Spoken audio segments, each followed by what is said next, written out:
friends, welcome back to my YouTube channel. So today we are going to do class 9th maths chapter 2 polynomials example 13. We have done till example 12 and now we are doing example number 13. That is very easy. Hope you will understand it easily. Let's see. इसमें भी factorise करना है. Factorise part is my favourite because it's very easy but it's very hard to understand. Part बहुत easy है लेकिन समझना बहुत मुश्किल है. सो आई होप आप इसको अच्छे से समझेंगे. देखो, सबसे पहले फैक्टराइज करने के 2 मेथड्स होते हैं. फैक्टराइजेशन ऐसे ही नहीं हो जाती. अगर आपको किसी भी चीज़ को फैक्टराइज करना है तो इसके 2 मेथड्स होते हैं. पहला तो होता है स्प्लिटिंग मिडल टर्म, मतलब जो इसके 3 नंबर्स आते हैं उसमें जो मिडल टर्म होता है उसको स्प्लिट करना. वो कैसे करते हैं दैट वी विल लर्न. और जो दूसरा मेथड होता है वो होता है बाय फैक्टर थ्योरम. फैक्टराइजेशन है तो फैक्टर थ्योरम तो आएगा ही आएगा ना. फैक्टर थ्योरम ये थोड़ा सा हार्ड मेथड होता है और splitting the middle term it's very easy और factor theorem is a hard method. So अब इस क्वेश्चन में ऑलरेडी गिवन है कि हमें दोनों मेथड से करना है. तो सबसे पहले एज यूजुअल हम स्प्लिटिंग द मिडल टर्म से करेंगे और फिर फैक्टर थ्योरम से करेंगे. अगर किसी क्वेश्चन में आपको गिवन ना हो कि आपको किससे करना है तो आपको always splitting the middle term he use करना चाहिए क्योंकि ये सबसे ईजी और लाइक इसमें हमें बहुत इजीली आंसर मिल जाता है, वैसा मेथड है.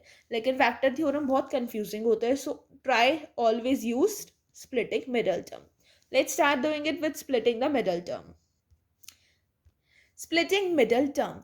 सी सबसे पहले इसको कहते हैं बाय स्प्लिटिंग मेथड और आप कुछ भी कह दो by splitting method splitting middle term. हमारा क्वेश्चन दिया हुआ है 6x² plus 17x plus 5. Splitting middle term हर सिचुएशन में अप्लाई नहीं होता. आपको देखना होता है कि इसका जो फर्स्ट टर्म है, इसमें 3 टर्म्स गिवन है, इसका जो फर्स्ट टर्म है वो क्वाड्रेटिक पॉलिनॉमियल होना चाहिए. क्वाड्रेटिक पॉलिनॉमियल क्या होता है? जिसकी पावर 2 हो. अगर ये क्वाड्रेटिक पॉलिनॉमियल है तो ही ये स्प्लिटिंग मिडल टर्म अप्लाई होगा यहाँ पे इन ओनली क्वाड्रेटिक पॉलिनॉमियल. तो अब यहाँ पे 6x की पावर क्या है? 2. तो दैट मीन्स ये क्वाड्रेटिक पॉलिनॉमियल है. Now let's do it. अब हमें इसमें क्या करना होता है? ऐसी सिचुएशन में हमें ये देखना है इसका जो मिडल टर्म है, ये जो बीच का टर्म है 17, ऐसे ही 2 नंबर हमें चाहिए कि अगर हम उन्हें ऐड करें, अगर हमें उन्हें ऐड करें तो हमें आंसर मिले 17. ठीक है. और अगर हम उन 2 नंबर को मल्टीप्लाई करें, लाइक 6 टाइम्स 5 क्या होता है? 6 टाइम्स 5 होता है 30. लाइक जब हम 6 और 5 को मल्टीप्लाई करते हैं तो 30 आता है ना. तो वो नंबर चाहिए कि अगर उन्हें ऐड करें तो 17 आए और उन्हें मल्टीप्लाई करें तो 30 आए. अब ऐसे नंबर फाइंड करना है. ऐड करो तो 17 आए और मल्टीप्लाई करो तो 30. देखो इसमें आपको अपना माइंड यूज़ करना होगा वो कौन से नंबर होंगे. लाइक अगर ऐड करें 17 के लिए हम और नंबर चूज़ करें तो वो हो सकते हैं 13 प्लस 4 हो सकता है 17 के लिए. लेकिन अगर हम 13 और 4 को मल्टीप्लाई करेंगे तो आंसर 30 ऑब्वियसली नहीं आएगा. नहीं आएगा ना. राइट. आंसर हमारा इसको मल्टीप्लाई करके 52 आएगा. लेकिन अगर हम ऐसा नंबर चूज़ करना है हमें तो चलो देखते हैं और क्या टर्म्स हो सकते हैं. हम अगर लेते हैं 2 प्लस 15 तो this is 17 and 2 times 15 is 30. तो हम 2 प्लस 15 चूज़ कर सकते हैं. 2 प्लस 15 ऐड करेंगे तो 17 और मल्टीप्लाई करेंगे तो 30. So we can choose here 2 and 15. So let's split the middle term. सबसे पहला टर्म 6x² प्लस 17x की जगह आ जाएगा 2 प्लस 15 बाहर x प्लस थर्ड टर्म है 5. ठीक है. अब इसको खोलेंगे अगर हम अपने ब्रैकेट को 6x² plus 2x plus 15x plus 5 sorry.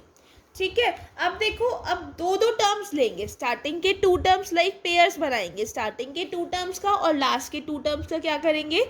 Pair बनाएंगे. अब 4 नंबर्स हैं तो आराम से पेयर तो बन सकता है ना 2 नंबर्स का. तो इनके क्या करें? अब हमने पेयर्स बना लिए. अब पेयर बनाने के बाद इसमें कॉमन देखेंगे. 6 और 2 में क्या चीज़ कॉमन है?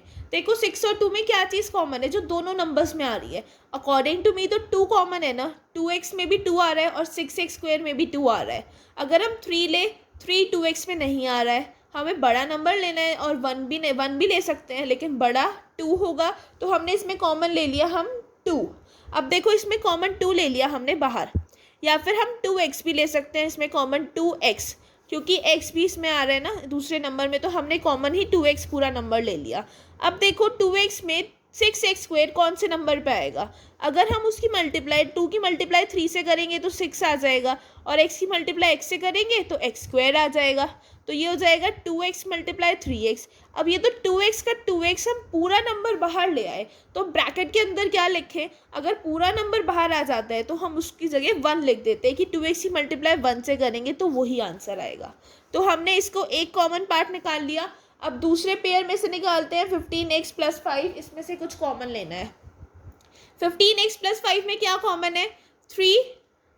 नो, 3 तो कॉमन नहीं है, क्योंकि 3 15x में तो आ रहा है लेकिन 5 में नहीं आ रहा, तो इसमें कॉमन 5 हो सकता है। 5 में भी 5 आ रहा है और 15x में भी 5 आ रहा है, तो लेट्स टेक कॉमन 5। ठीक है, अब 15x में 5 की किससे मल्टीप्लाई करें? 15 आ जाए 3 से, और 5 की मल्टीप्लाई फिर x से भी करनी पड़ेगी जिससे 15x आ जाए, क्योंकि 5 की मल्टीप्लाई 3x से करेंगे तो आ जाएगा हमारा आंसर 15x।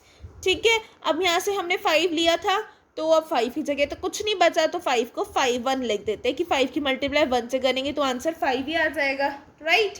तो हमने ये दूसरे पेयर में से भी एक नंबर निकाल लिया, एक पेयर अपना बना लिया एक और।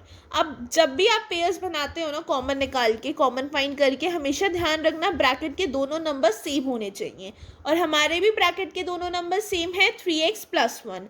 तो अब हमारे 2 पेयर्स, हमारा मिडल टर्म स्प्लिट हो चुका है और फैक्टराइज हो चुका है 6x² + 17x + 5। कैसे? 2 टर्म्स फैक्टराइज होके आ गए हैं, एक तो बन जाएगा 3x + 1 जो कि ब्रैकेट में होता है, और दूसरा टर्म 2x और 5 के पास कौन सा साइन है? प्लस का। जो टर्म्स बाहर है, एक फैक्टराइज वो हो गया और दूसरा फैक्टराइज जो अंदर होते हैं, ये 2 टर्म्स हमारे बन गए, फैक्टराइज हो गया हमारा आंसर। तो ये आ गया हमारा इसका answer by splitting the middle term. Splitting middle term बहुत ईजी है और इससे इजीली हमने आंसर फाइंड कर लिया। अब हम इसको करेंगे फैक्टर थ्योरम मेथड से। सो बाय फैक्टर थ्योरम सबसे पहले तो यही लिखते हैं 6x² + 17x + 5। अब इसमें हमें क्या करना होता है, इसमें ना हम फैक्टर थ्योरम को सबसे इजी करने का एक ही मेथड होता है कि आपको देखो पता है कि अभी आपने 2 फैक्टर्स निकालने हैं स्प्लिटिंग द मिडल टर्म से, 3x + 1 2x + 5। देखो, अगर आपको सिर्फ फैक्टर थ्योरम दी जाती है कि सिर्फ फैक्टर थ्योरम से सॉल्व करना है, लाइक एन एग्जांपल 14, तो उसका अलग बहुत इजी मेथड होता है। लेकिन अगर आपको ऑलरेडी उससे भी इजीली निकल जाता है, लेकिन इससे इजी कुछ नहीं है कि अगर आपको स्प्लिटिंग टर्म में पता है उसके 2 फैक्टर्स चल गए हैं तो उससे आप बहुत ईजिली निकाल सकते हो। स्प्लिटिंग टर्म में हमें 2 में वो पता चल गया उसके फैक्टर्स, तो उससे और भी ईजिली हम फाइंड आउट कर सकते हैं, and that's how that we will see in this video. सबसे पहले हम इनका जीरो फाइंड करेंगे। लाइक सबसे पहला टर्म है 3x + 1। देखो 2 टर्म्स गिवन है तो उनको दोनों को पार्टीशन कर दो। पहले टर्म जीरो फाइंड करने के लिए क्या करते हैं, इनको जीरो के इक्वल पुट करते हैं और वैल्यू निकालते हैं कांस्टेंट की 1 की। तो ये 1 यहाँ पे माइनस प्लस में, उधर माइनस में -1। अब बचा 3 कांस्टेंट, यहाँ मल्टीप्लाई में, वहाँ डिवाइड में, तो एक कांस्टेंट तो आ गया -1/3। मतलब एक वैल्यू, एक फैक्टर, मतलब वो हमारा एक पॉलिनॉमियल तो आ गया -1/3, जिसको हम कहाँ पुट करेंगे? x की प्लेस में। ठीक है, अब दूसरा पॉलिनॉमियल फाइंड करते हैं क्योंकि हमें 2 फैक्टर्स निकालने होते हैं क्योंकि क्वाड्रेटिक पॉलिनॉमियल है। तो दूसरा फैक्टर क्या होगा? अब देखो, दूसरा हमारा था 2x + 5, इससे हम इजीली फाइंड कर लेंगे इसका जीरो फाइंड करके। 2x = -5, x = -5/2। तो इसका दूसरा फैक्टर भी निकल गया -5/2 और -1/3। अगर आपको वैसे हार्ड लगता है ना खाली फैक्टर थ्योरम से करना, तो आप हमेशा पहले स्प्लिटिंग से कर लो, फिर फैक्टर तो आपको पता चल ही जाएंगे और फिर उससे इजीली फाइंड कर लो। ये सबसे ईजी मेथड रहता है। फैक्टर थ्योरम में सबसे खास बात होती है, इसके जो फैक्टर्स निकले हैं ना, अगर आप इन्हें x की जगह पुट करो तो आंसर आपका 0 आना चाहिए, तो ही ये फैक्टर्स माने जाएंगे। तो इन्हें x की जगह पुट करके देखते हैं। 6x² + 17x + 5। x की जगह मैं इसे पुट करूँ अगर, 6 × -1/3² + 17 × -1/3 + 5। -1 का स्क्वायर 1 हो जाएगा, 3 का स्क्वायर क्या हो जाएगा? 9।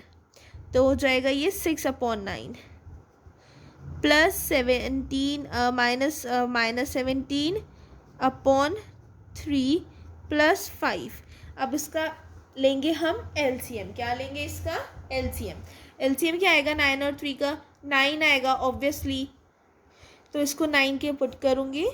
6 की तो 6 ही रहेगा, और -17 की मल्टीप्लाई किससे करेंगे हम? 3 से करेंगे, दैट विल बी -51 प्लस 5, तो ये हो जाएगा 45 माइनस 45 अपॉन 9 प्लस 5, 5 के भी नीचे 1 है, इसका भी एलसीएम लेंगे 9, ये हो जाएगा 1 टाइम्स 9 और 5 times 9, 45 upon 9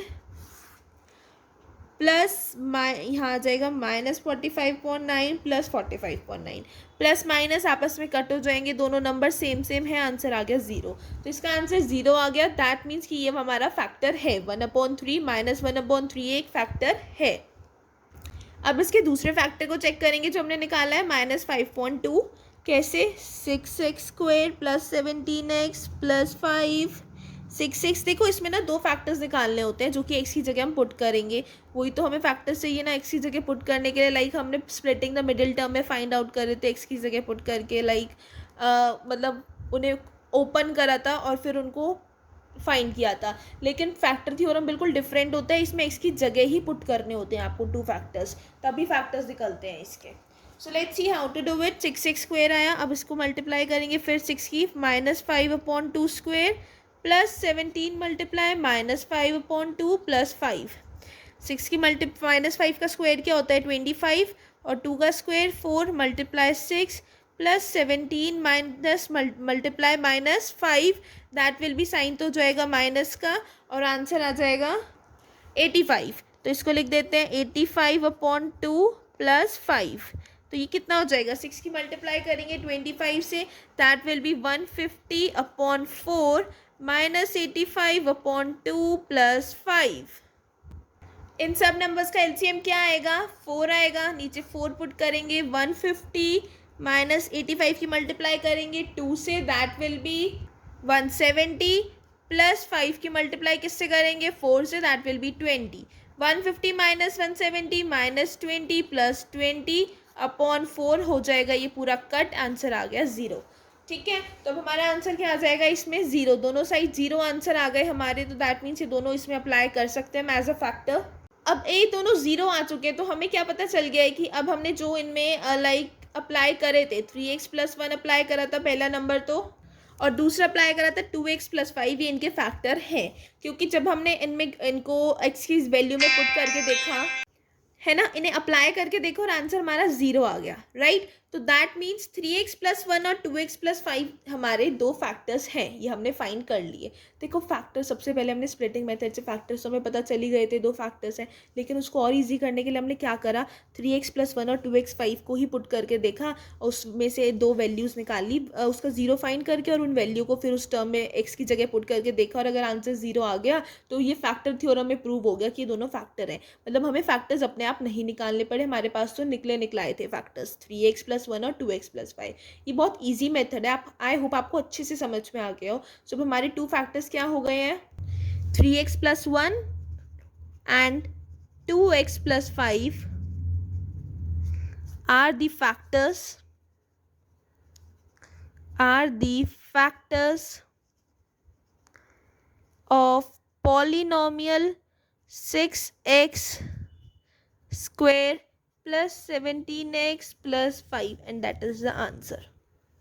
Very easy question it was. I hope you have understood it clearly. अभी भी कोई कंफ्यूजन है तो मुझे कमेंट करके बताओ, और अगर आपको कोई और मेथड चाहिए फैक्टर थ्योरम का तो भी मुझे कमेंट करके बताना. I will upload that video soon. Thanks for today. See you soon in the next session. Don't forget to subscribe my YouTube channel.